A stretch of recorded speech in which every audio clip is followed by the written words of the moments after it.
have not. So, all right, you ready?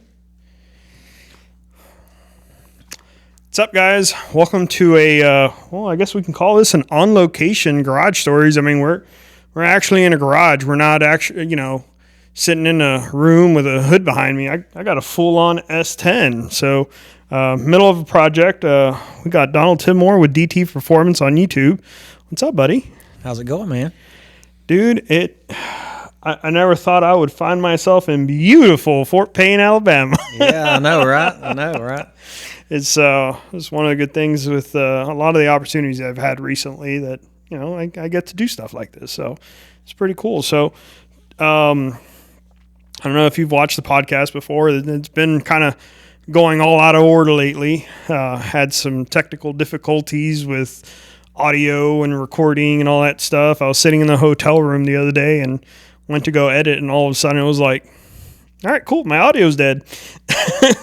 I get right in the middle of a video shoot and go in to edit to upload to YouTube, and I'm missing an audio track, or it didn't record right, or it's always something to jump over. So lots of things, and a lot of people think that it's, oh man, he's got all this crazy expensive. Nope, I'm two iPhones, a borrowed phone, and a cheap audio mixer, man. That's something, just to get started. Oh yeah, I've come a long way since my start of my YouTube channel. Like I said before, I had a Craftsman tripod that had lights on top of it, and I physically duct taped my iPhone to it to get some shots. And there's nothing wrong with that. Yeah, no microphone now. I've got some pretty nice mics that really good. So it's baby steps. Sweet, man. So, like I was saying, I don't know if you watched the podcast, but basically we do some garage stories, either personal, work-related. Also, I like to kind of get some advice from, and don't take it personal, it's from some old-timers, and what kind of advice they would give somebody that wants to get into a wrenching-esque field, not necessarily, with old hot rods or garbage trucks, but anything really, because a wrench is a wrench and a bolt is a bolt, right? That's right. Yeah, that's right. So we won't even talk about your work experience, right? How did you get into this thing, man? Because this thing's pretty badass. I mean, we kind of everything on YouTube is not real, right? So we kind of just mocked up the grill to give it, some essence. But behind this grill and behind this core support, I mean, there's a pretty stoutly built LS, which is, I mean, it blew me away. Super clean, super detailed, which is kind of how your videos are. Yeah, I try to be very detailed because I want everybody watching the video, not just the subscribers, but if somebody stumbles across the channel, and it's exactly what you said, when you get into wrenching, especially now with the younger generation coming on, YouTube wasn't there when I was growing up. I had my dad, and then a lot of things, the school of hard knocks, right? Oh, yeah. So when I built this, the reason I started my YouTube channel, and not to go into another story, but in 2011, April 27th, a tornado hit our house, and it leveled the house. Threw us out in the woods. We were fortunate to be alive, blessed to be alive. God was watching over us. And after that, I've always kind of watched YouTube, and I thought, when I build this truck, I want to create a YouTube channel. And it was more or less because of, one, my son wanted to get into turning wrenches. And I thought, you know what? The biggest thing, we lost everything, but the things I missed the most material-wise was the pictures of my kids and my family as we were young then, in our 20s growing up. So, this, once you put it on the internet, it's there forever. That's right. Well, mostly. Mostly, yeah. So I thought, this would be a good opportunity for me to put these videos out there, and one day my kids and my grandkids, well, that's my grandpa, and not only that, the absence of fathers in homes and kids that maybe their father's not technical, but they are, and they want to learn this type of stuff. Yep. That's why I try to be so detailed. I mean, yeah, there's a lot of racing trucks out there and channels where people, but I did every video with the intent that somebody don't know how to change brakes or don't know how to upgrade the brake calipers, or make brake lines. Yeah, you got a lot of YouTube channels out there that Cletus, right? Very fun, enjoyable to watch, right? But you're not getting how to wire up a headlight. out of it, right? Yeah. He just shows up to track most days and he's running the car. Or when they're doing install videos, you're like, that's not how it goes. And I don't know if that happens to you. It happens to me all the time. I'll be watching some YouTube videos and I'm just like cringy, like hair on the back. I'm like, that's not how it goes. Yeah, we're going to throw this supercharger on today, and 20 minutes later, they're it's running up down the road. Yeah. Yeah, you know, or they'll do like, all right, we're going to slap this on there, do it to dyno pool. All right, cool track. Like, yeah, there's a lot of, you know, just like our grill. Well, I don't want to touch too much, but there's a lot of things behind the scenes that, you know, you don't see either, you know, lipstick on a pig. Yeah, well, that was the thing when I do this. I try to be detailed enough about the S10, but I also try to be general enough that it applies to a lot of different applications, mechanical. Yep. And that's what people don't understand, and it is enjoyable. I'm a Cletus subscriber, and I subscribe to a lot of other channels. But I know at the end of the day, you know, guys, I try to keep my channels, my videos condensed to about 20 minutes, because myself personally, I lose focus after, you know, 45 minutes of watching somebody sand a car to get ready to paint. Yeah. You know, I want to know, give me the idea of what to do and explain it to me, and then I can go do it myself. I'll take 5-10 minutes actually explaining it, showing the process, and then do a cutaway later. And maybe like, hey, by the way, while I was doing this, I ran into XYZ issue. This is what we did to verify it, and it'll be done. Yeah. By the way, I don't know if you can hear on the audio. There's a massive place. Is there a close airport to here? No, that never happens. Really? I've never heard that before. Seriously? Yeah, that's close. I know there's a actual military training route that runs across the top of the mountain here. That sounded like a C-130. Yeah, yeah. Yeah. That was a big prop plane. Yeah. But going back to what you were saying, I think a lot of guys that watch YouTube and get stuff out of it, it is a lot of work, you know, for a 20-minute video. Sometimes I'm looking at 2 hours, 2.5, 3 hours worth of filming, not to mention the 3 hours worth of editing to get that 20-minute snippet out there. But it's something I enjoy doing, you know, going back to my kids. It's going to be around for my grandkids, and it's going to be there for guys and girls that want to learn how to wrench on their own too. So yeah, I did a podcast with my pops, and it was the main reason I really wanted to do it was to get some background and history and stories from him. But when my little girl's, you know, grown up, and she stumbles upon, you know, across this little podcast with her dad and her granddad, it's like, oh, that's cool. Who knows? Maybe it sparks like, oh man, I want that 280Z, or I want that 300ZX, you know? So I get where you're coming from, because it's kind of why I'm doing this. I really don't care about the money, or I want the exposure for, you know, helping that young kid like what you're doing, right? I want to help, you know, the younger generation that has absolutely no clue where they come from, either a white collar family or, you know, a blue collar family, but don't turn wrenches, and they watch Fast and the Furious growing up, or Cletus, and they're like, oh, well, I want to do that. Well, here's how you do it. You know? Yeah, exactly.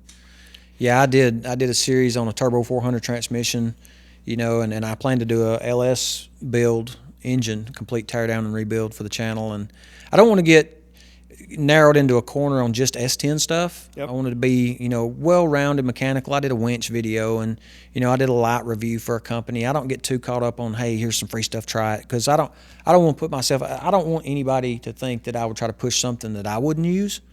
Because everything, I always leave my parts. Should have gotten the tub of towels and put it on the manifold. Yeah, I mean, tub of towels. I mean, stuff you see that around people's garage, WD-40, all those name brand things. Yep. I use that, but you know, this truck is built from a lot of Amazon and eBay parts too. Yeah, and a lot of the younger generation doesn't realize you don't need a Snap-on box to put a truck together. I mean, you got a U.S. General box right behind you. Oh, Harbor Freight, man.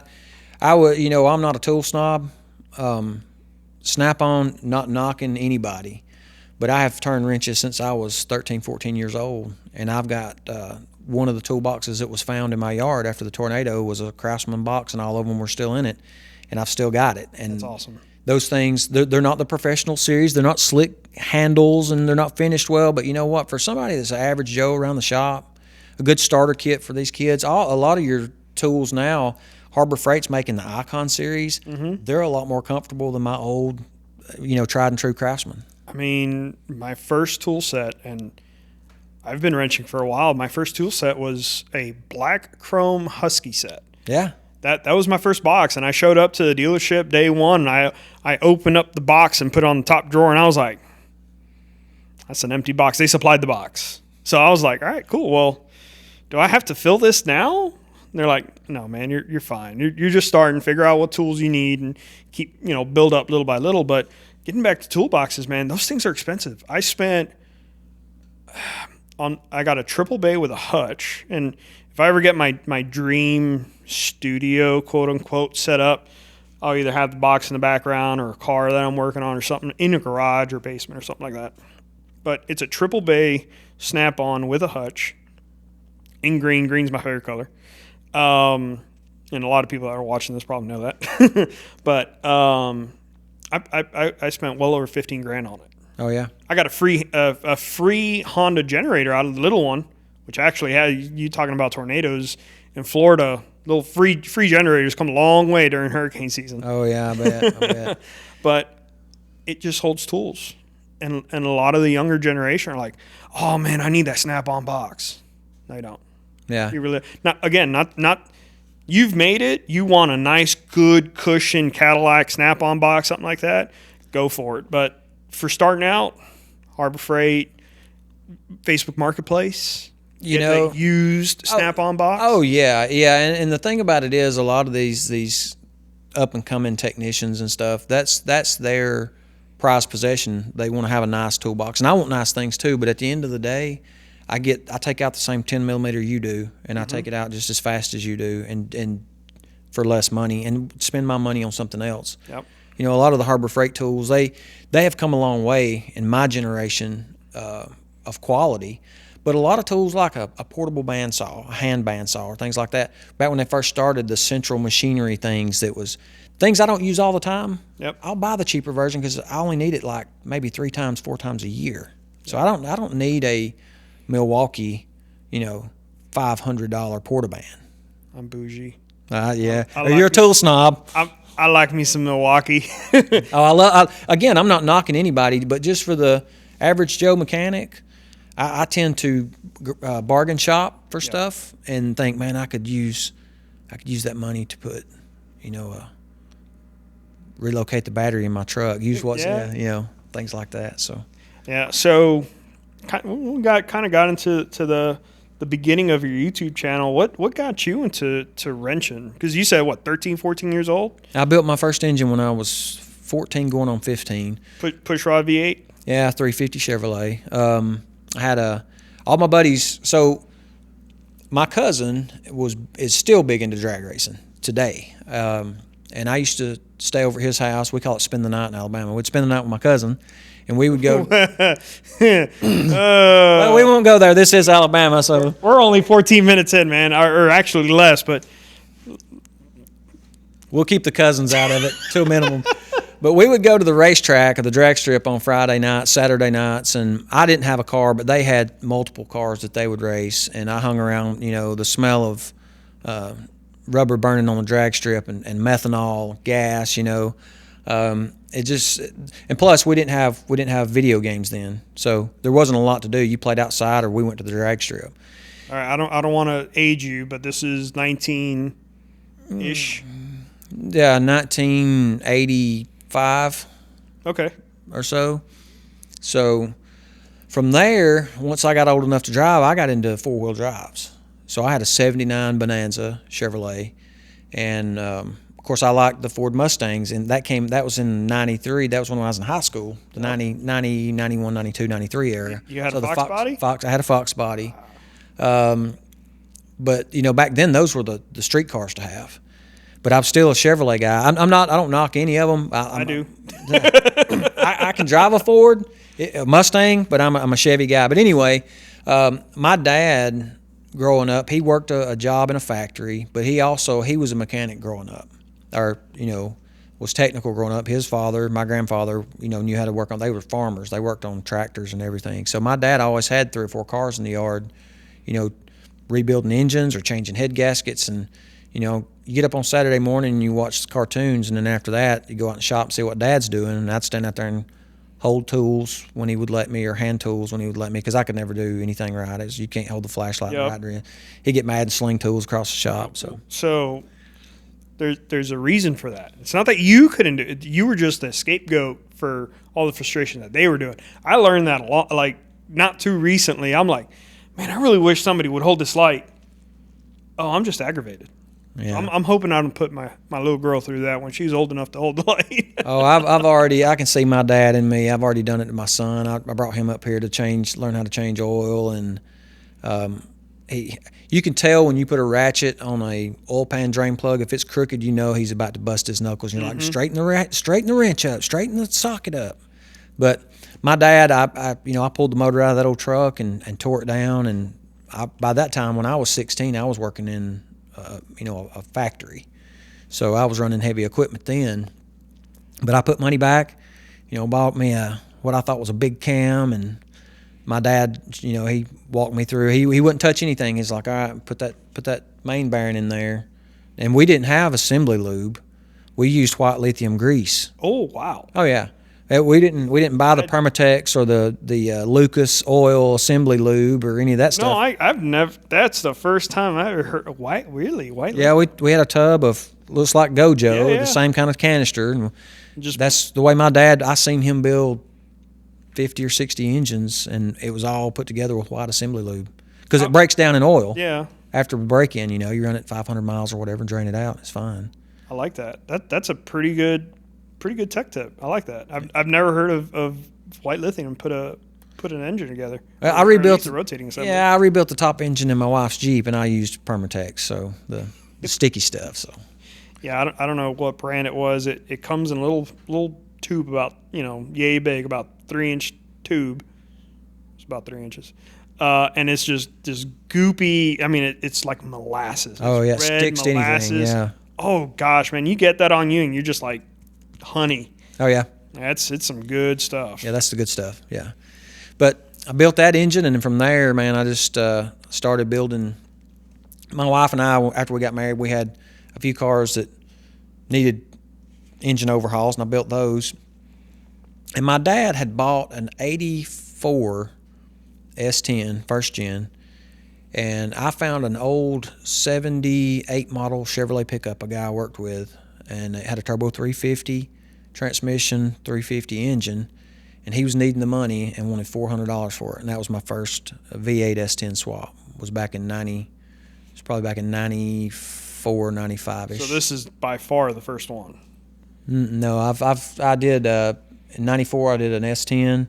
A year later, a buddy of mine wanted me to build him an S10 Blazer, first gen. I built an S10 Blazer, and then my son actually got me back started wanting to do a project truck.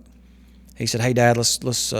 He had saw the friend I sold the white S10, the 84 S10 to, still has it to this day. Nice. And he's done a lot of work to it. I mean, it's come a long way since I built it, but my son seen it at the drag strip, and I was like, "That's that first truck I built." He's like, "No way," and he just fell in love. But the idea was that me and him would go in Havers on this truck and build it together. And he said, "Yeah, we'll go in Havers." So I found the truck, found the engine, bought everything, and he got a girlfriend, so I haven't seen him or half the money yet. And that's when I decided, I'll do a YouTube channel. I just started it up, and the thing now is LS Swap the World, right? So yeah. I wanted to do. I've built several 302s, 350s, smaller, Isuzu engines, things like that. And I thought, man, I'd like to get into this LS platform stuff. Plus, there's 9 million upgrades you can do to an LS, readily available. Huge aftermarket support. So is this going to be a, all-out monster, or is this going to be is the way that you structured your YouTube? Is this something that a regular Joe can go out there with a, relative budget, not blank check type stuff, but put a $6,000 budget out there for starting at least? Is that something that a regular Joe can kind of put one of these guys together? Oh, definitely. When I first started this truck, everything I did was centered around a LS swapped S10 that had AC, the whole deal. Now, I've since then, it's going to be a driver, but I'm going to be able to take it to the drag strip. But could you swap it over for that? Yeah. Now, I later on upgraded to the 4.9-inch rear end, and that's where you start getting into a lot of money. But just a basic swap, that engine was $650. That does not look like a $650 engine. I'll tell you that much.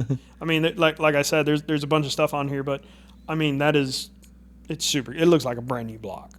Yeah, it's been cleaned. I cleaned everything and took the valve covers off. That was another video I did on LA's Totally Awesome. Bought at the Dollar General store, showing how to degrease things. Yep. And I soaked those and just kind of paint matched them. And I did a lot of my, talking about a budget build. A lot of the things that I took off the truck, I sold. The bench seat, the carpet, it had a bed liner in it. And a lot of stuff, I'm a big Facebook marketplace, one man's junk's another man's treasure type thing. So I've bought and sold a lot of stuff so that I'm not out a lot of money trying to build this truck. I like it. I don't try to take it out of the bank and just throw money at it. So I trade parts and sell parts and, Where there's a will, there's a way, right? That's right. Yeah. And, I mean, you even mentioned it that when we were talking not too long ago that basically the money that you make on YouTube, which isn't a ton, that's kind of what you put right back into the YouTube channel, which is basically putting it into the truck, right? Oh, so yeah, I don't make nothing really on YouTube by the time you count my time. But every dime that's made from the subscribers, and I had a few guys that would actually donate, they would give super thanks, which is like $20 or whatever. And, YouTube gets a third of it and Apple gets a third of it. So $100, you get $60. But I've never had anybody donate that much to the channel, but every dime that I make on YouTube goes back into the truck. Yeah, I mean, we were just looking at the battery cables that you were running back there. That can't be cheap. Oh, no. 2-aught welding cable, it's almost $6 a foot. And I bought 25 feet. That's because once you cut it, you don't want to splice it back together, right? So you want to make sure, and I'll probably have several feet left over, but that's kind of the way you do things. I want to route it nice and neat, and so I bought a little extra, and it's expensive. Sweet. So what, I mean, I always tell everybody, I mean, you can go as far into it as you want, but this isn't what you do for your daily job. How did you go from rebuilding like Chevy 350s and doing all these project stuff? Like, what do you do personally for like work, career, stuff like that? Like, what did you start off with? So when I started in the factory in 1991, I was a machine operator at a sock factory in Fort Payne, Alabama. And back then, there was over 300 sock mills in Fort Payne, and we were the sock capital of the world. There was a sign when you got off the interstate. And over time, I had a mechanical background, and what happened, I got to know the maintenance supervisor very well. And I would go in on the weekends, and I would hand them tools. And they would change big brakes, set gas pressures on these big gas dryers and things like that. And over a period of time, I just learned from those guys how to do it, And as I got older, there was a maintenance position came open. And they were like, hey, you know how to do everything here, so would you be interested? And from there, you fast forward up to 2007, there was rumors that everything was going overseas. And my wife was in nursing school at that time, and I had went back to college for electrical. I was more catered towards the electrical side of things, because when I noticed in the sock mills, we could do anything mechanical. Hydraulics, if something breaks, you could weld it up, you could do everything. But when it come to all the electrical components that went through we always sometimes would get stuck and have to hire somebody. And I thought, man, that's where the money's at. So I did electrical work and went back to school for electrical, applied science and electrical technology. It was electrical engineering, but then they changed it because you can't have a 2-year electrical engineering degree. And so my wife was in school, and she had passed one of her big tests for her nursing, I forget what the test is called, but we had some of her cohorts over to the house. We was going to grill hamburgers and hot dogs, and there was a guy there. We actually worked with him, and we were talking, and And I said, well, when we get her out of school, I'm going to finish my degree and try to find a job because rumor is the sock mills are going away. And he said, what do you do? And just so happened, the stationary equipment that we had in those sock mills used the same programmable logic controller. Most guys know them as PLCs.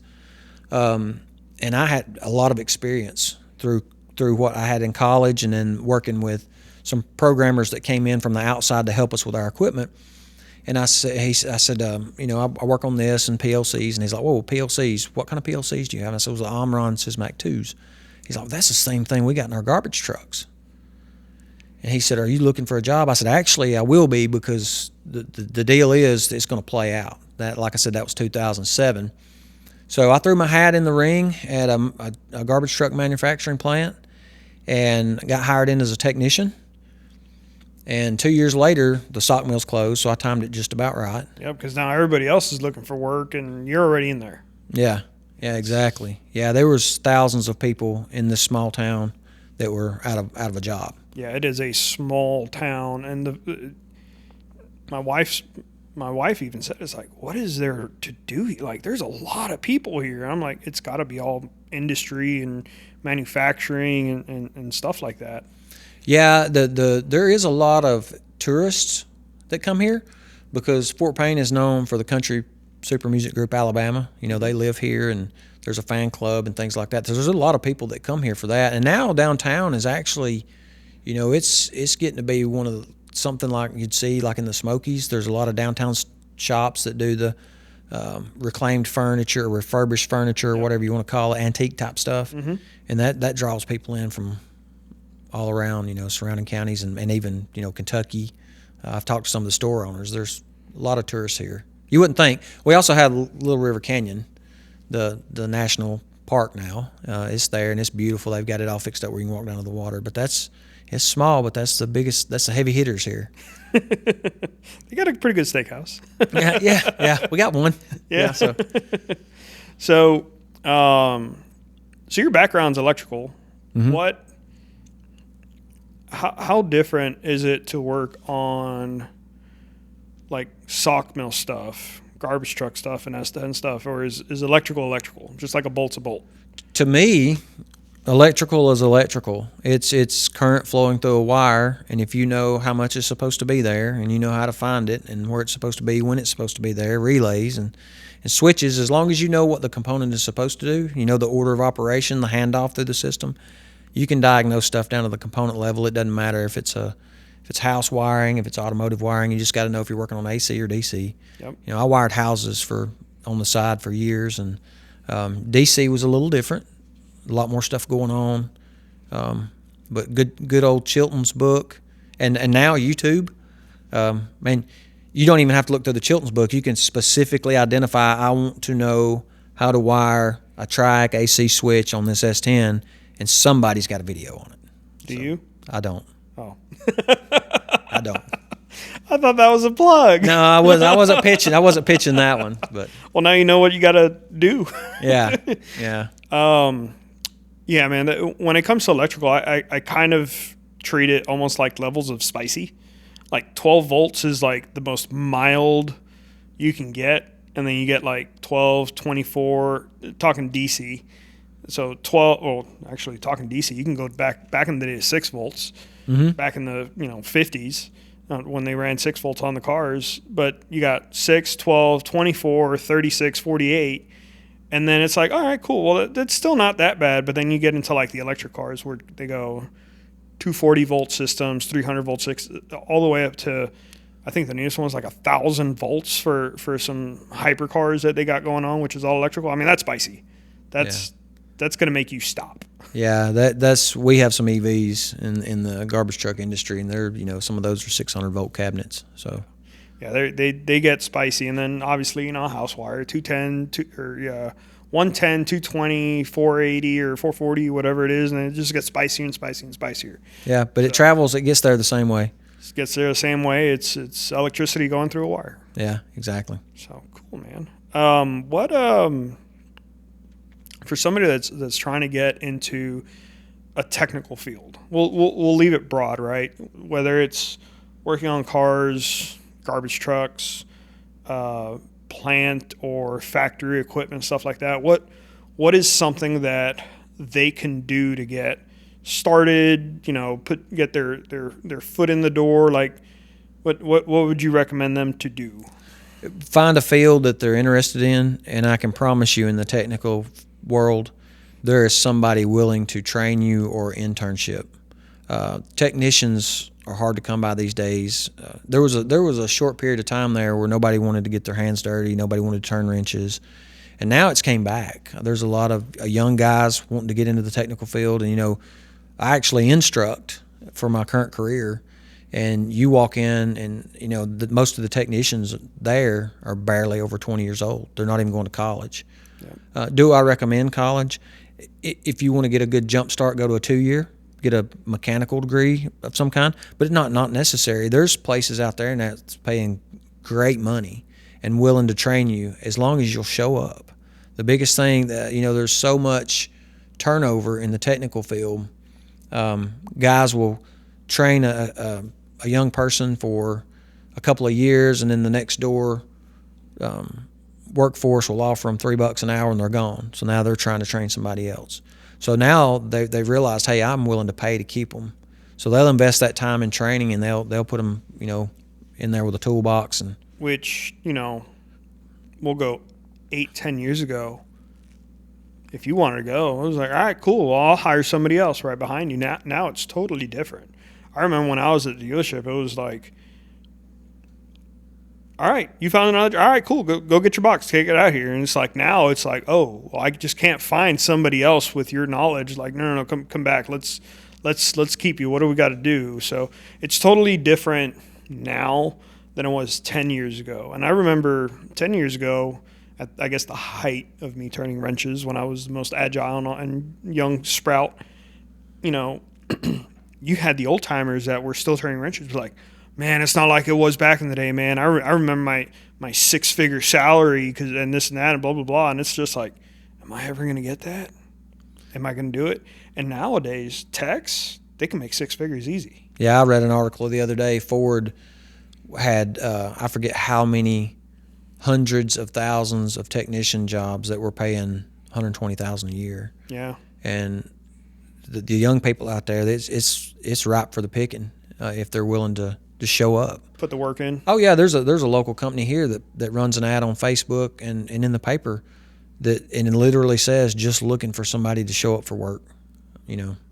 So is college a necessity anymore? No, because there's not a lot of guys out there willing to plumb a pipe, willing to do an HVAC ductwork system, yep, willing to wire a house. It's I think the technical world is, in 10 years, 20 years from now, guys that have that kind of skill set can name their price. And it's been coming for a long time. Mm-hmm. You familiar with Mike Rowe? Oh, yeah. Dirty Jobs? Yeah, I love that guy. I love hearing he's got, I don't know if it's a podcast or a show, but every once in a while I'll be scrolling Facebook or YouTube and I see like snippets of it.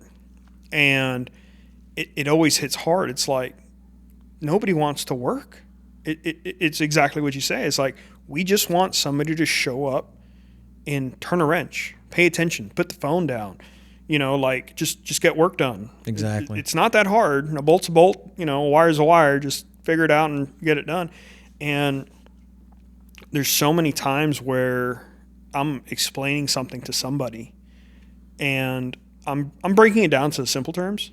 And they're like, why does it seem so much harder than that? I'm like, it's not. Electricity's been going on since the early 1900s, and it hasn't changed. The wire's better. Yeah. The bulbs are brighter, but that's it. It's still the same thing. Nothing's really changed. And Model T, yeah, there's computers now in cars, but still an internal combustion engine. Most of them have push rods. If not, it's an overhead cam. It's pretty basic stuff. It hasn't gotten too complicated. No, it hasn't changed that much. Now, when it goes towards EV stuff, I don't know anything about it, but if it's a combustion engine, once you learn the mechanics and the basics of how they operate, how, I don't know how to put this, but You can teach it, suck, squeeze, bang, blow. Yeah. I back in my last instructor job, that's exactly what I did. Yeah. Suck, squeeze, bang, blow. That's every internal combustion engine ever. Yeah. Just like, and my old students that I've had before, if they're watching this, they'll get a kick out of this. And this isn't mine. I got it from a gentleman called Mr. Palmer, Scott Palmer. So shout out to him.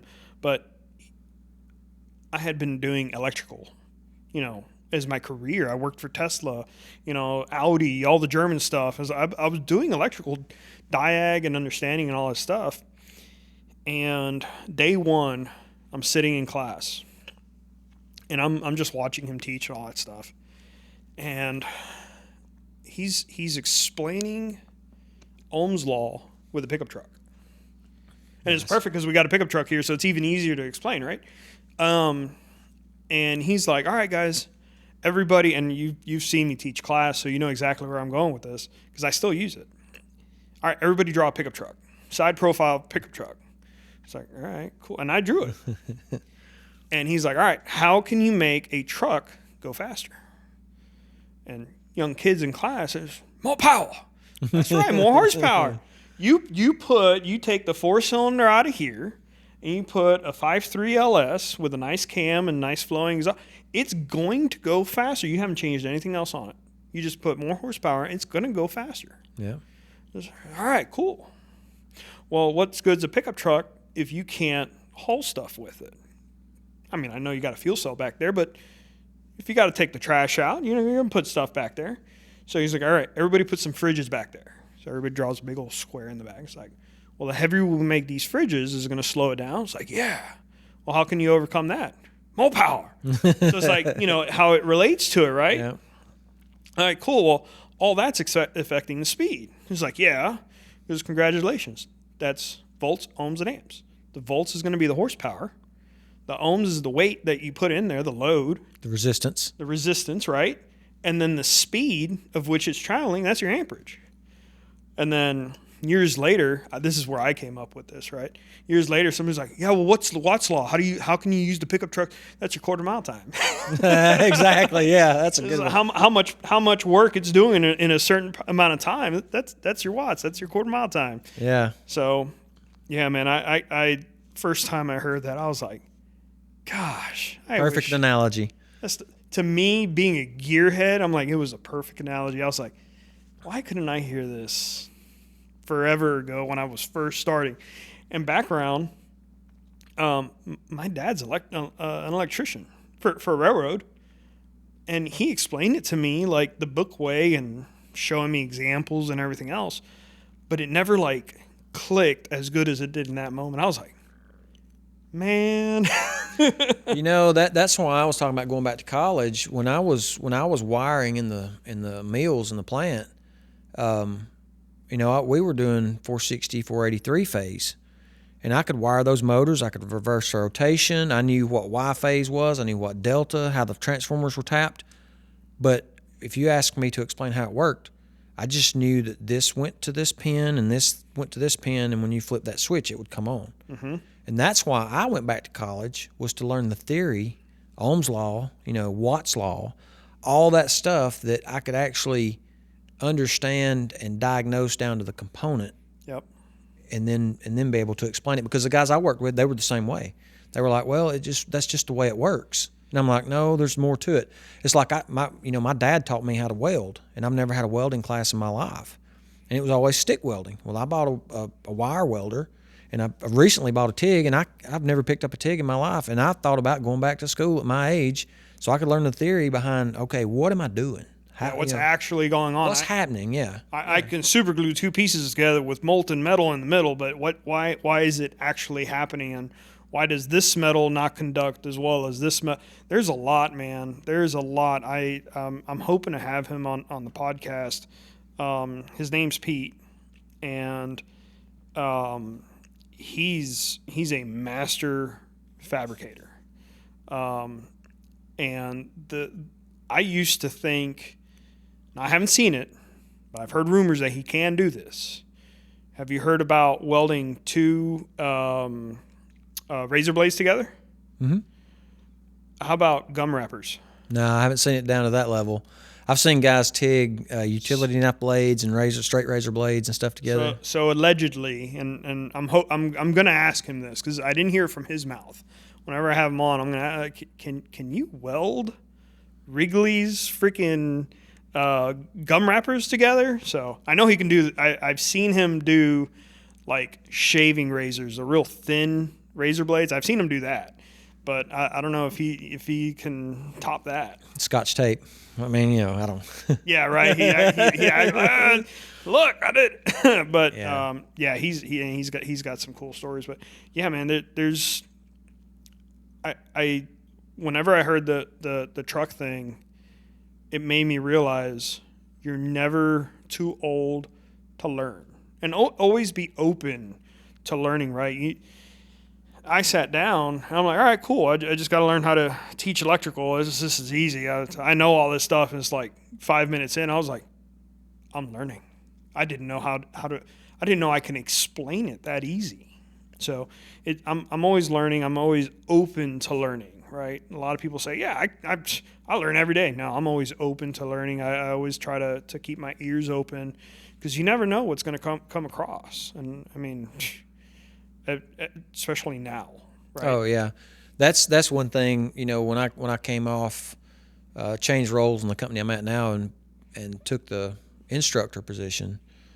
It's one thing to sit and listen to somebody and know how to do it, and then kinesthetically put your hands on it and do it, but having to teach it, there's things you pick up on watching other people teach it, and I hope when I do my YouTube channels, my biggest problem is I've got so much I want to say that I get in a hurry on my channel, and I'll start trying to process things and say it to make sure I don't forget or miss it.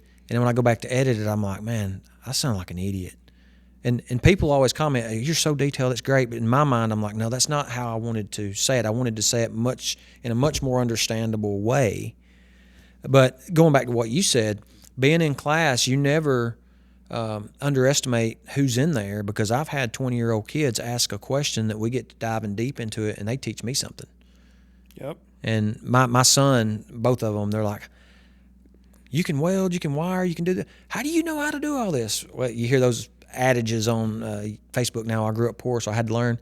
It's not that. I told my son, I said, don't ever sell yourself short. If it can be done by a man, you can do it if you want to. Yep. If you want to learn it. Oh, so. Yeah.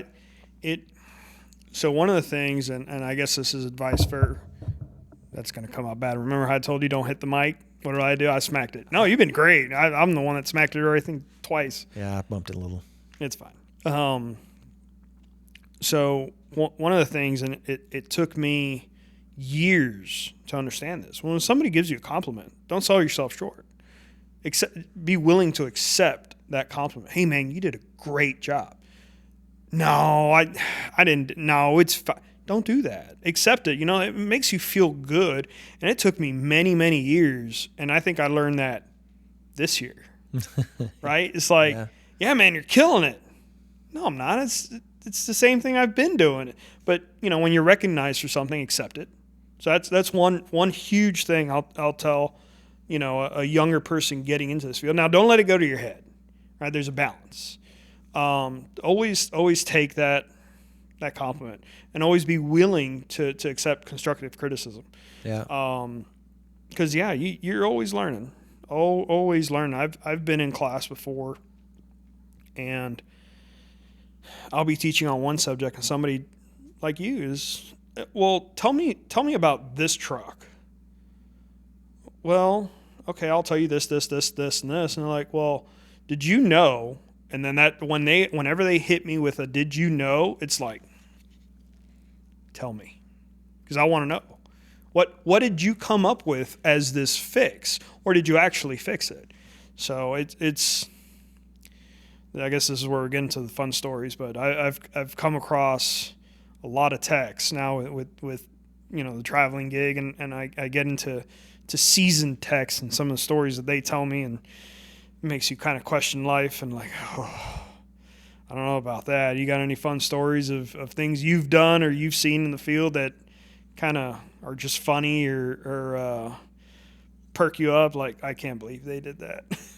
Well, in the technician world, the biggest thing is I see a lot of shortcuts that I don't like to see, because it's, equipment is dangerous. But the biggest thing in the garbage truck industry, my wife, I would go out, I'd go fix a truck, climb in the back and in the smelly diapers and the I won't call it all out, but it's pretty rough, and change cylinders and things like that. And we get up sometimes 2:00 in the morning, go out and pick up people's garbage. I would always, as a tech, I would schedule an extra day. So if I go fix the truck, I would schedule an extra day to ride with the truck to make sure it was fixed before I went home, before saying, hey, here's your truck, and then them calling me when I land and say it's not fixed.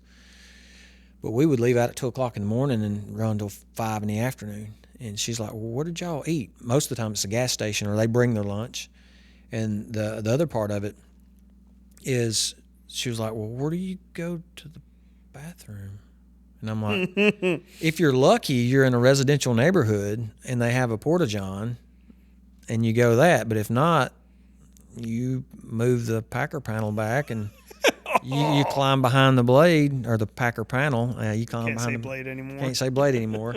Climb behind the packer panel and you lock. Of course, you get the keys, put them in your pocket, make sure nobody can start the truck. Safety first. Yep. But when you're out on a route and there's nowhere to go and you've got to go when nature calls, you've got a couple of choices. It's either in these bad boys right here, or you find somewhere to go. And most of the time, and especially in the wintertime when it's cold, the hydraulics on a truck puts off a lot of heat. So you can go right up next to the truck and be warm. So thankfully I haven't seen this, but I did have a tech tell me that he found one time a random hole in a floorboard of a truck one time. And he had to work underneath this truck. And it smelled a lot like urine. Well, come to find out, there was a funnel behind the seat. And the operator would put the funnel in the floorboard and do what he needed to do while he was driving. Oh, man. Yeah. I heard that. I was like, no, I'm good. Yeah, it's all good. Yeah. The funny stories I have are not so much, they're funny now, but they're more gross than they are anything. I was in a town on Long Island called Islip, working on a truck, and it had been on route. And the wire loom, the convoluted tubing they wrap around the wire loom, I wasn't thinking. I was new to the industry. I was chasing a wire that was broken, that I thought was broken. I wasn't getting voltage to one of the coils that turned the pump on. And I was chasing it down. Well, the first thing that I wanted to do was unpeel that loom. Well, I was on a creeper on my back. And when I unpeeled that loom, it was full of garbage juice. And it hit like right in the corner of my mouth and run down the side of my face.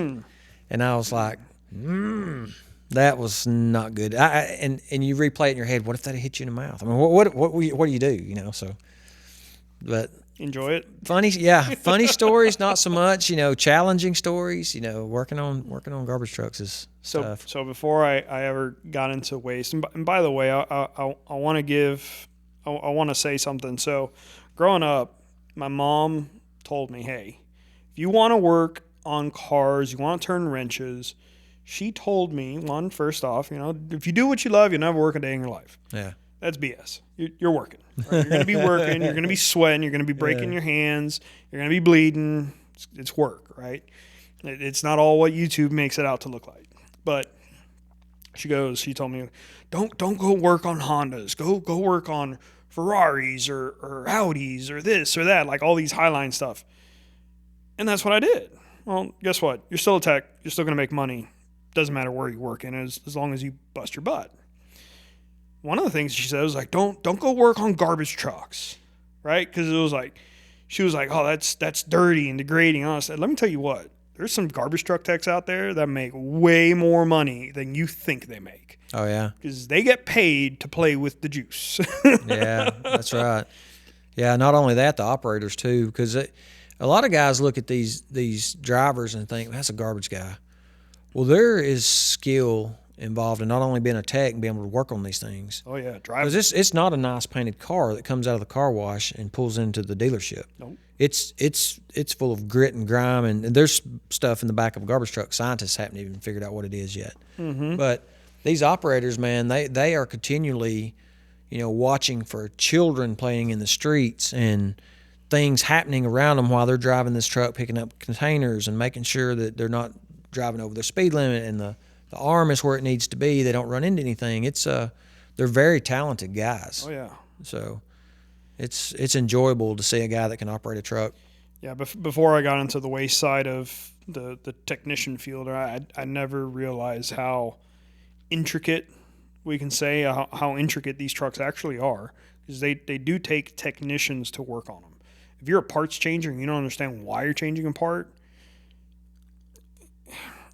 I'm not going to say you're going to hurt the truck, but sometimes you're changing on a part that didn't need to be changed. Now it's not, a $35 water pump. It's a $3,500 pump. Hydraulic pump, yeah. Yeah. I mean, and that's a cheap one. Yeah. I mean, we were talking earlier. I mean, there's $10,000 hydraulic pumps. $10,000 piston pumps, yeah. Yeah. I mean, they get spicy. So, I can't imagine you go and you change out a $10,000 pump and you go to your boss and be like, yeah, I didn't fix it. Why? I don't know. Well, and people don't understand the skill set of these guys. It's not just, you're not working on a wood splitter that has a hand valve that moves a cylinder. Yep. These computers, we have some these garbage trucks, they actually have computers in them now, Yep. Some of them up to 4 computers that talk to each other through a CAN bus network, like the cars that you worked on. That's right. Pulse width modulated. Pulse width modulation, yeah. A lot of the stuff, and it's a huge misconception. It's like, well, it's just a nasty garbage truck. Yeah, no, there's tech in them now. Oh, yeah. And it's done that way for efficiency, speed, reliability, fuel savings. I mean, you get into a newer garbage truck and you're like, dude, this is nice. It looks like a cockpit of an F-15. They've got, joysticks, cameras and joysticks, yeah. Yep. Camera systems to watch everything on the truck, and now with all the data we collect, they can improve fuel efficiency, they can improve collection, reroutes, efficiency on route, things like that. Stop themselves if they see a danger or something like that. Braking systems, yeah, that if you back up, it actually applies the brakes and keeps you from having an accident. It's a lot of technology. The grease monkey that worked on these things, I'm not beating on them, but 50 years ago, totally different tech now. Oh yeah, they were limit switches and toggle switches. Yep. You want something to happen that's automated, you let it hit this limit switch and it turns on a light, and that was the automation, or it makes something else happen. And now you've got a fully potted and sealed controller that withstands temperature change, dirt, vibration, all the stuff that those PLCs I talked about earlier. Mm-hmm. Those things had actual mechanical relays like a 5-pin relay in them, and when that thing played out, you had to scrap it, or if you were good at solder, you could desolder it and put a new one in. But most of the time, people just buy new ones. But now it's the technology, like I said, with the CAN base, CAN system network, and like you mentioned, the PWM pulse width modulation.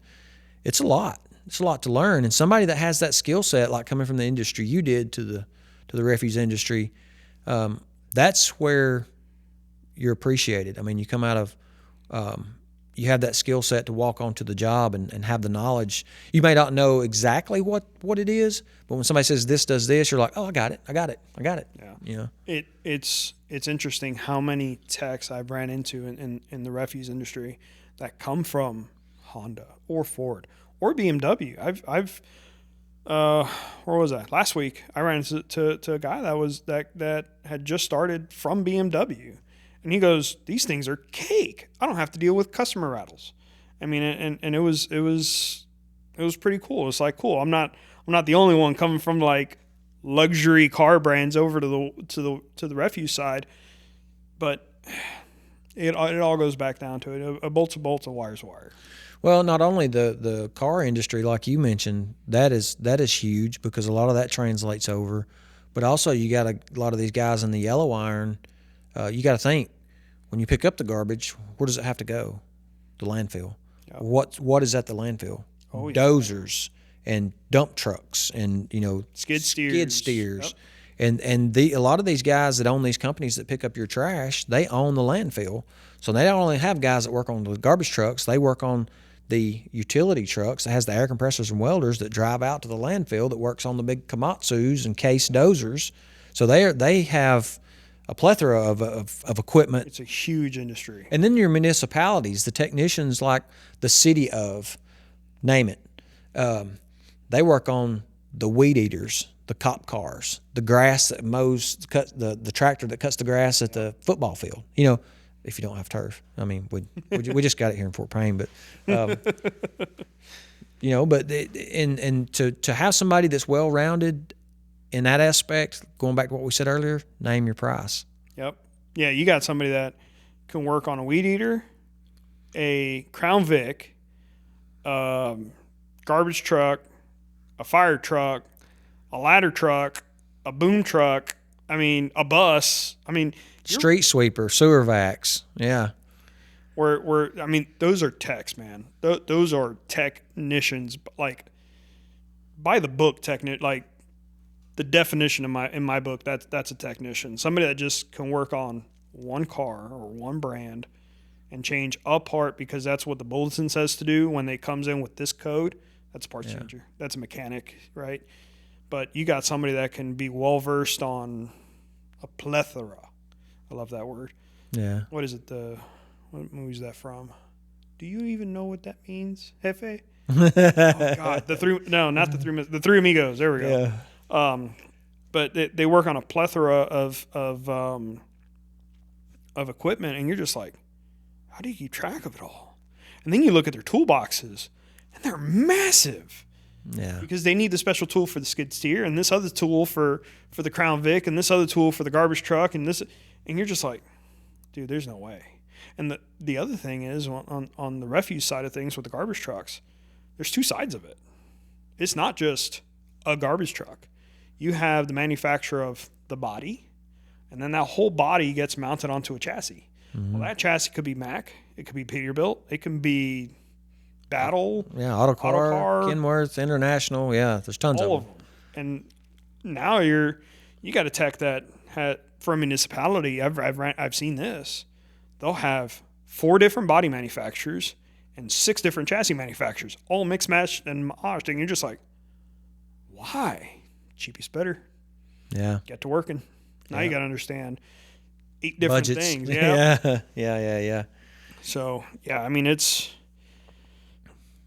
Like I said, I'm always learning, and some of the things that I hear these guys and girls talk about, it's nuts, man. Some of the stuff that they ran into. Before I got into the waste field, the most stinkiest thing I've ever ran into was a car this was in Florida. We had a huge flood, and the road became a lake, and they ran off the road into the lake. And they pulled the car out of the lake. Obviously, it was total loss. But the insurance wanted to put it up on the lift and take pictures on it and stuff. And when I pulled the belly pan out, a bass, probably was 8-9 pound bass that had been sitting in the belly pan for days and days and days and days, baking in the Florida sun, pulled out the belly pan. The bass went right onto the floor, and it splattered. And I thought that was the most disgusting smell ever. Same. So I was in Superior, up at Lake Superior, city of working on some of the trucks around in that area.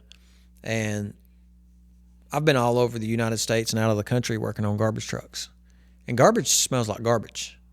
But Nope. I got in the back of this one, and I was moving some cameras around, and I was like, the inside of it looked polished, and I'm like, but man, the smell, I couldn't place it. It's just one of those things, weird things. I'm like, what? So the mechanic comes in, and he's like, I said, man, what does this truck pick up? And he was like, oh, that one picks up at the fish market downtown. All it carried around was fish guts, and that's probably the worst. That and organics, that's stinks. Fish was pretty bad. I ran into a truck in Florida that was picking up fishery stuff. Taxidermist. Yeah. That one's rough. That one's rough. I walked by a truck and I asked the same thing. I was like, what is that smell? Oh, that guy runs a taxidermy route. And he only picks up like twice a week, but it's disgusting. Yeah, that was bad. So I probably never told you this story, and it's good that we're talking about it here. But before my time, there was a company that had hog houses, and they were like, they raised hogs like you see people raising chickens. There were thousands of hogs. Well, the amount of deaths of hogs and piglets and all that stuff, we actually built trucks for them that did not have a packing system in it. It was just a box that dumped. So they would pick up all of these hog carcasses and dump them in there. And they nicknamed them the swine line because it's all it hauled was dead pigs and hogs. Swine. Yeah, swine. It's got to smell. Oh, I can just imagine. Like I said, that was before my time. That was before 07 when I started. But you talk about interesting stories. You always see raccoons and things climbing out of trucks and rats. But some of the things you'd never think of happening. I went to a landfill one day, and I'm just a good old country boy. And around in Alabama years ago, you didn't see a bald eagle. Yeah. Well, now they're more prevalent than they used to be. But I was in a landfill. I think it was in Orlando, and we were sitting at the landfill waiting to dump, and there was mounds of trash, and all I could get in my camera, without doing a panoramic, there were 7 bald eagles sitting on top of the trash. They go down there and eat, and it was like that. I seen more in one location at the landfill than I'll probably ever see in my life in, natural outdoors. Yeah, so I learned this not too long ago. Well, I guess it was a while back when I went to Alaska. Bald eagles are birds of prey. They will go out and they will hunt, but they're also scavengers. So if they can get a free meal, they're getting their free meal. Man, they were, I don't know, man, dozens of bald eagles down there at the landfill. It was crazy, and that blew my mind. Like I said, I got more interesting stories than funny stories. I just not too much funny stuff happens. I like interesting stories. Truck. Like, I pulled up a customer was complaining about a weird vibration one time, and I got in the truck and drove it, and I was like, yeah, it's an odd vibration. Feels like drive shaft's coming apart. Pull it up and on the lift, and you ever pull a belly pan off or something like that, and you just kind of like pull a belly pan off this truck, and it had the exhaust run. It was dual exhaust, and it ran right underneath the drive shaft, and the exhaust is hot. Well, a snake had crawled up in there and I guess died, and it was wrapped around the drive shaft. It was basically cooked onto the drive shaft, like burnt and baked. So that was a pretty fun one. I've also pulled a belly pan off, and I had the older Audis, I don't know about the new ones, but the older Audis, the oil pan was real tight next to the sway bar on the front. And I had a squirrel climb up and got wedged between the oil pan and the sway bar. And oil's hot. So it basically dried this squirrel. But when you pull the belly pan off, all you see is the squirrel petrified, like almost like it was screaming, holding on to the sway bar, and it was just staring at you. I was like, ah! You pull it out, it's like a popsicle. Nope, never pulled it out. I left her right there for the next tech to get freaked out on. Did the oil change, put the oil plug back on there, cleaned off the oil, put the belly pan back on, left the squirrel right there. Yeah. And about 6 months later, I hear somebody from the other side of the shop scream because that car came right back. Yeah, exactly. I know what he's got. Yep.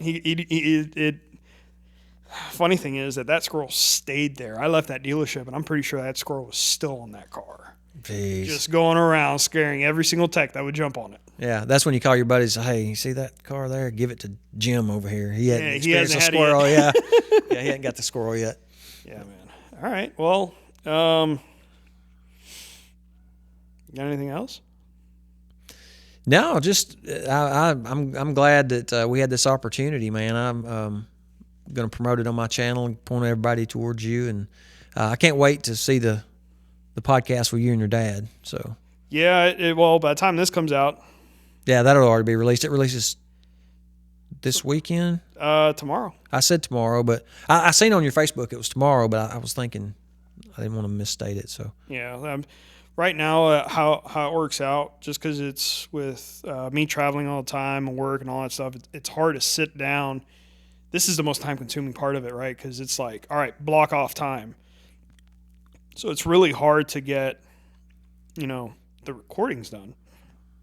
Because it's not just not my schedule. It's whoever is sitting in that seat, or no, not that seat anymore, but back home, and everything's got to line up just right for an hour or two of recording to happen, to be able to then, all right, cool, I got all this raw footage, I got all the raw audio, now I got to sit down and edit it and get creative with it and at camera angles and this and that and all that stuff, which the editing, if it works out, I can almost do it always on the road.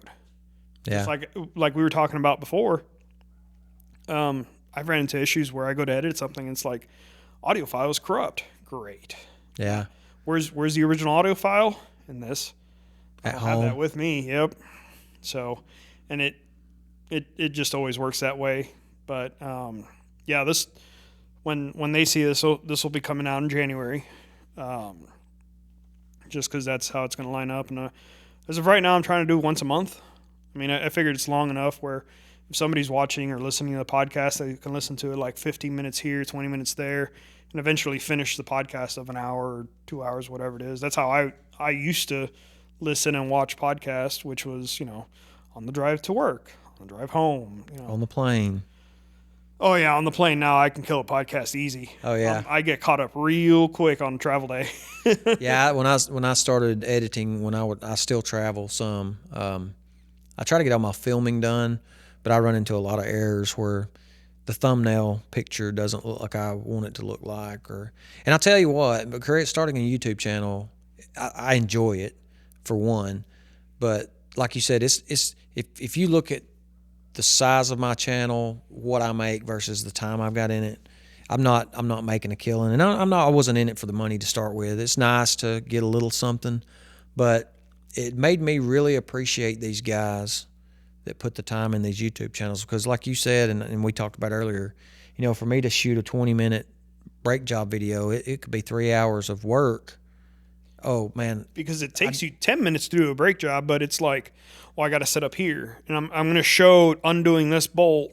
Okay, exactly. Cool. I'm going to put that bolt back on there. I'm going to move the camera so they see which way I'm turning the wrench. All right, cool. I got to put it back over and I'm going to do it on this angle and be like, so, yeah, no, I 100% get that. Yeah, the picture's worth 1,000 words. If I just talk about it and point the camera at it, that's one thing. But if you can actually show how you did it, how do you turn your wrench in there, it's going to help somebody save them 3 hours from trying to do it. But not only that, I'm technical savvy. And when I first started, I'm pointing and shooting with an iPhone. Download it to a computer. Yeah, download it to a computer. And I had never used any kind of video editing software. So my first few videos, a lot of my first videos, they were rough. I didn't know how to adjust the audio, so I would say something and it would, wow, and now, and it made me realize watching YouTube, these guys are like headphone warning, because you're fixing to hear a loud spike. So I go through now and I'm listening for spikes in my voice, making sure I'm not blasting somebody's ears. And that stuff, like I said, you've got a 20, 30-minute video. You may have 6-8 hours in it. Yep. So it is rewarding to see that subscriber count or that view for doing that work. But also, my biggest rewards that I do get, I at this level, I've almost got 2,500 subscribers, and I respond to every comment. But the things that are worth more to me than the payment, the pennies you get from YouTube right now, is those guys is like, man, of course, I love your channel, but I've been looking for something like this because I couldn't figure it out, and you've helped me so much, or you've helped me, and that's the whole point of it, right? To help people. Yep. and to learn as well. I still YouTube look up stuff. There's been times where it's like, oh, I don't need to know how it comes. I know how it comes apart. I'm putting it back together. Where does this plug go? Oh, yeah. And I will scour the internet. Like, there's got to be a picture. There's got to be a picture, like a video out there, something. And every once in a while, I'll run into a video. Has nothing to do with what I need it for. But it's like, well, he's removing XYZ, and it's like right next to that plug. Maybe I can see where that plug goes, and it's like, thank you. Had nothing to do with your video, but thank you. It helped me out because I was able to see where that plug went or something like that. Yeah, I was thankful that I filmed a lot of stuff on this because I'm on a lot of the forums too on Facebook, and I scan through there, and it's not to promote my channel, but if it does, that's fine. But a lot of guys are like, man, how did you get around the steering shaft with the headers? What did you use? And I'm like, I got a video that'll help you. And a lot of admins are like, no, you can't self-promote. Well, hey, that's fine. I'm not trying to, make $1 million. That right there, back when I was doing it, if I could have looked at a video and slowed it down and just took a picture of that one spot, I was like, oh, that's going to save me a lot. Because everything, you're fighting for every inch on this truck. It's not a big truck. It's tight. It's tight in there. Some of that stuff is tight. I mean, what, you got a 1/4 inch or 1/2 inch between one of the exhaust manifolds and the steering shaft? Yeah, it's tight. So, I say, hey, man, I hope this helps you out. I got a video.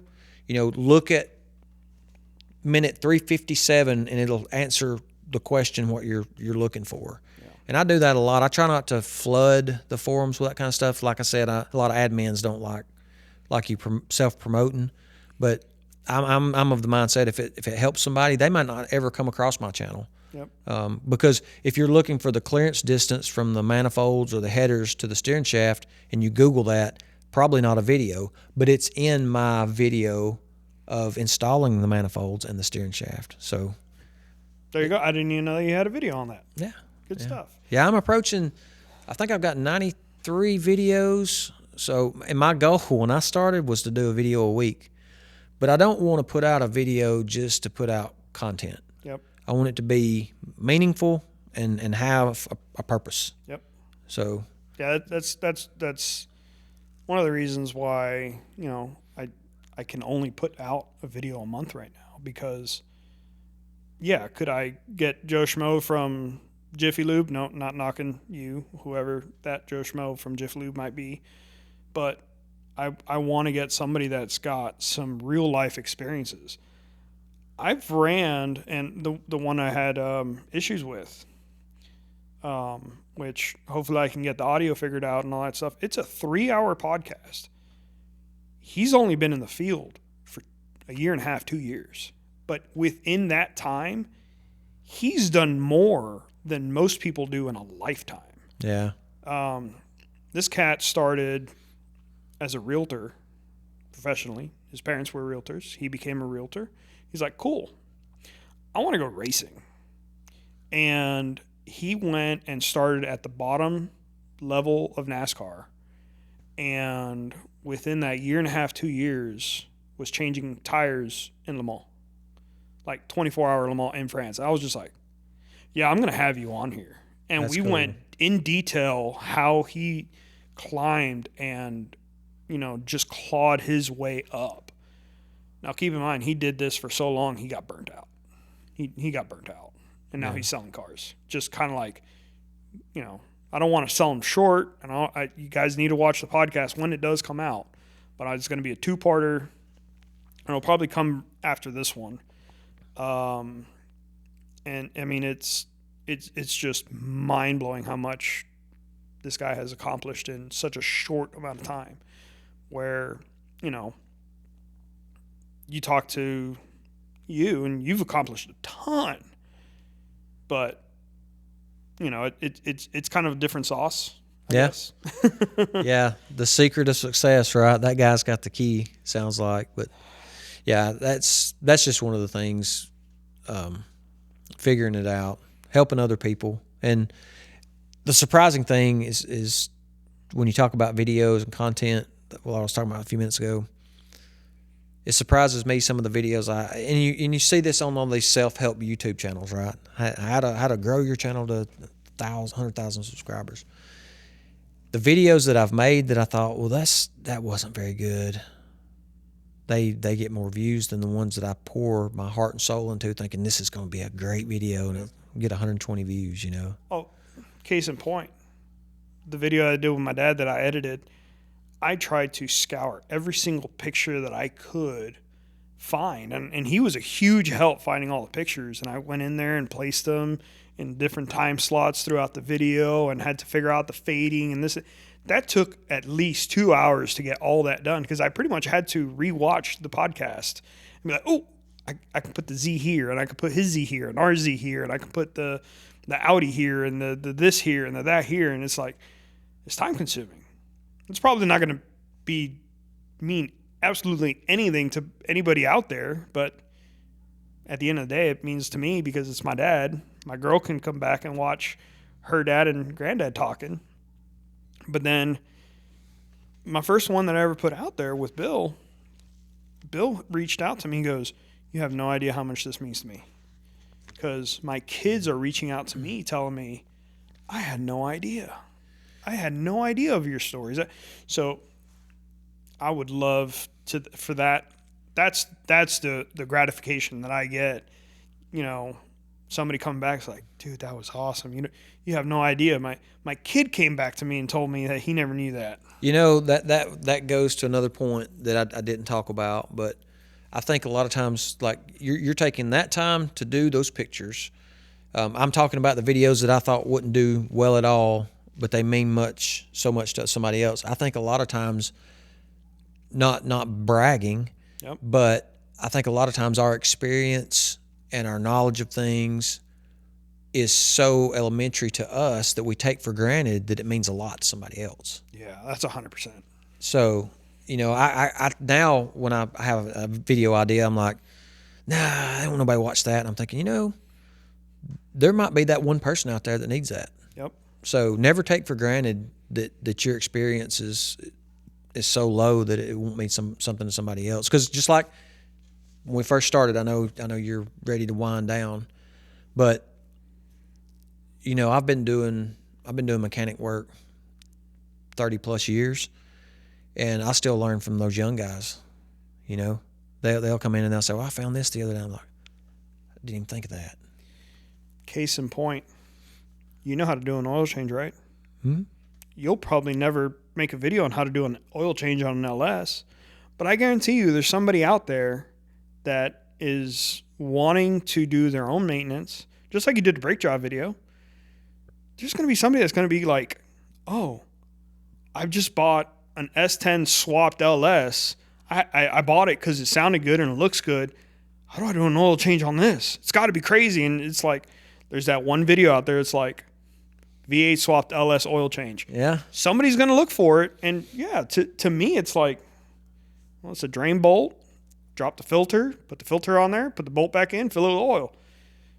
There's people out there that don't know how to do that. They're willing to learn. Yeah. And this kind of to wrap this all up, if you're willing to learn and you can focus and you're willing to put the phone down and you're willing to accept knowledge going into your brain, not just going in one ear and out the other, but if you're just willing, you can learn anything in this world. Yeah, absolutely. Not just turning wrenches, but you can learn anything. Yeah.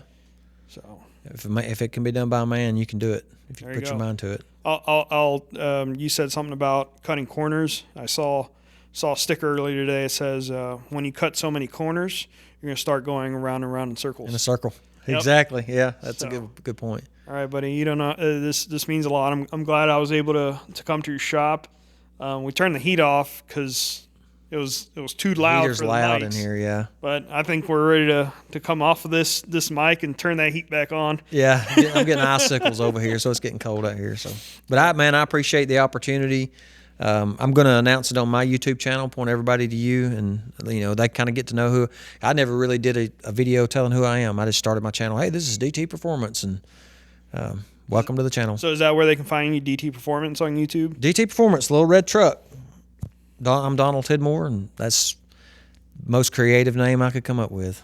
Yeah, so I guess I'll end it with don't forget to comment and subscribe and do all that good stuff. If it's something that you guys appreciate, let me know. Send me put a comment on the video. I love to always interact with you guys.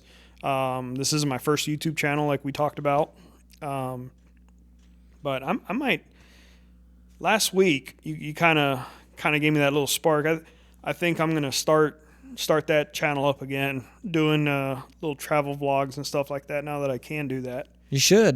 Don't take for granted, man, the things that you think, that's not really somebody out there, would like to know. So the talking about, like, nobody wants to see this, but I'm here, might as well film it.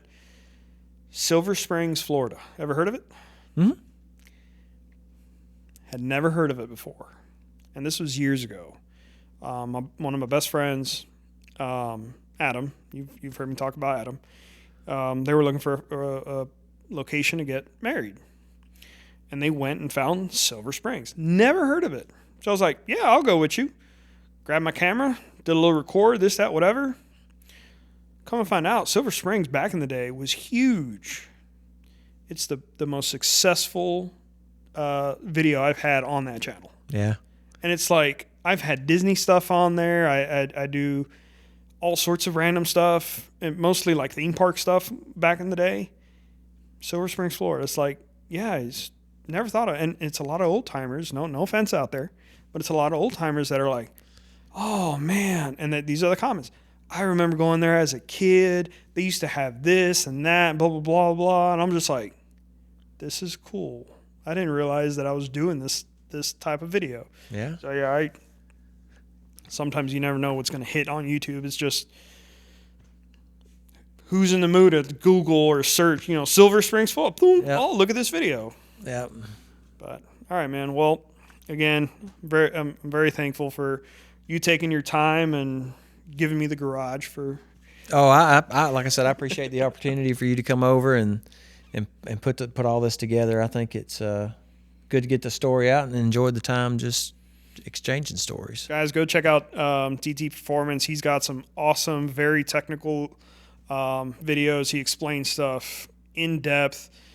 Again, you might not be doing an S10 LS swap, but maybe you're doing an LS swap on a different chassis, or maybe you're dealing with a stock S10 and he's got, a new set of gauges, or he's doing something with the dash, and, you're like, oh, that seems kind of cool. You do some 3D printed stuff from time to time. And yeah, 3D printed stuff. Yeah. We were walking around earlier, and I was learning stuff. I was like, man, I'd never thought to do that. So, yeah, that's pretty cool. Thanks, man. Appreciate you. Yeah, appreciate you, buddy.